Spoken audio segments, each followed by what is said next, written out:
If you want your sewing machine to run smoothly, last longer, and stitch perfectly every time, this video is for you.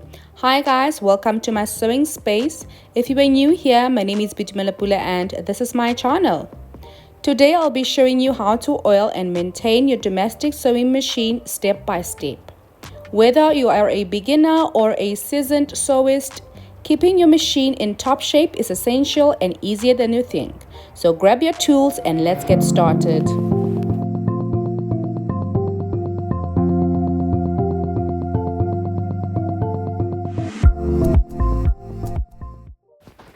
These are the tools I'll be using. I've got my multi-purpose oil. You can use the sewing oil. I've got my spoolie and a makeup brush, or you can use a paintbrush as well. A screwdriver or a coin. I'm using a coin. Let me bring this closer so you can have a better view. Starting off with this needle plate, you will unscrew the 2 screws to open up the bobbin compartment. If you still have your short screwdriver, that's perfect. Use your screwdriver, but as you saw, I'm just using a coin because it does the same job. Okay, my screws are out. And guys, please, everything that you remove, you need to keep safe, especially your screws or other small parts. You don't want them being damaged or mysteriously getting lost, because we know that can happen. At this point, you will remove your presser foot, your needle, your cover, or what we call the needle plate, and the bobbin. I forgot to remove my presser foot and the needle. I don't know how I didn't notice that there's something in the way, but anyway, cleaning was still possible, but it would have just been easier without those. Out of all the parts in the sewing machine, this is the one that needs your time and patience the most. This is where dust and lint gathers the most, so you need to ensure that with your tools you can remove as much dust and lint as possible, and that is what I'm doing right now. If you have a vacuum that is handheld, you can use that too to suction the stubborn lint, but I don't have it, so I'm just going to continue doing the hard labor until I'm happy. Look at that. There is so much coming out. The other reason why there's so much buildup here is because I've been using batting a lot lately, and if you know how much lint batting sheds, you will understand.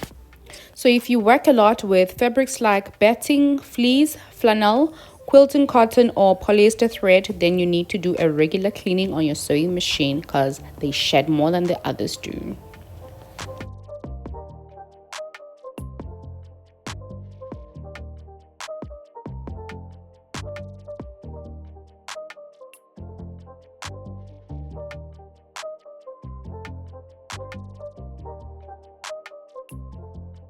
Okay, for now, let's move on to other parts, but I will come back. You will need to clean parts like your thread guides, your tension discs, or your take-up lever. A vacuum, a brush, or microfiber cloth does the job. Many times in my comment section, I've had people ask me, why is the machine skipping stitches, or why is my thread breaking? Well, there could be a few reasons causing that, but buildup of lint and dust could also be one of the reasons too. Lint disrupts the thread path. This can happen in the tension disc, your take-up lever, as well as the thread guides. Your thread tension becomes inconsistent, leading to loops, tangles, or missed stitches. Okay, let's go back to the bobbin area. The struggle continues. I am now going to remove the bobbin case. The case itself and below it, that's where the friction and all the movement happens. You just need to do a thorough clean there. If you're one of the people that struggle to reassemble or connect small parts together after dismantling, don't worry, you're not alone. Don't rely on your memory alone, even if you think you'll remember. Try and take pictures or videos before and during dismantling. Okay, now back to the video. Please tell me I'm not the only one that gets so much satisfaction from watching cleaning videos.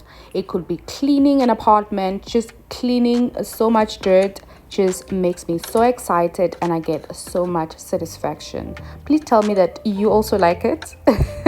I cannot be the only one who is not normal. Or is it normal? I don't know. What I do know though is that you have to take care of your sewing machine. Once you're done, take your microfiber cloth and wipe the external parts of the machine. Grab your sewing machine oil. I'm using the multi-purpose oil, but please use the sewing machine oil. Take your oil and put a few drops. Focus on the bobbin hook, your moving joints, and other marked oiling points in your sewing machine manual. Avoid getting oil on plastic or rubber parts of the machine. You will rotate the hand wheel a few times to spread the oil. And once you're done, put back all the parts exactly where and how you found them.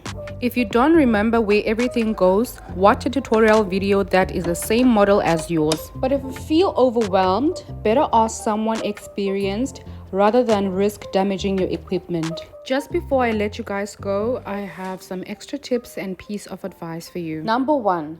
Do not use any household oil. Household oil, I'm talking about baby oil, cooking oil, any other oil that is not a sewing machine oil. Those oils will only gum up your machine and attract more dust and lint. Number 2, keep your machine covered when not in use to prevent dust buildup. If you don't have a sewing machine cover, you can always buy one or you can make one. I have a tutorial on my channel on how to make one for yourself. And lastly guys, don't forget to do a sewing trial run on a scrap fabric just before you do it on your sewing project. And that's it for today guys. Thank you so much for watching my video till this far. If you haven't subscribed, please do so before you move on to the next video. Otherwise, I'll see you guys next time. Mwah, love and light.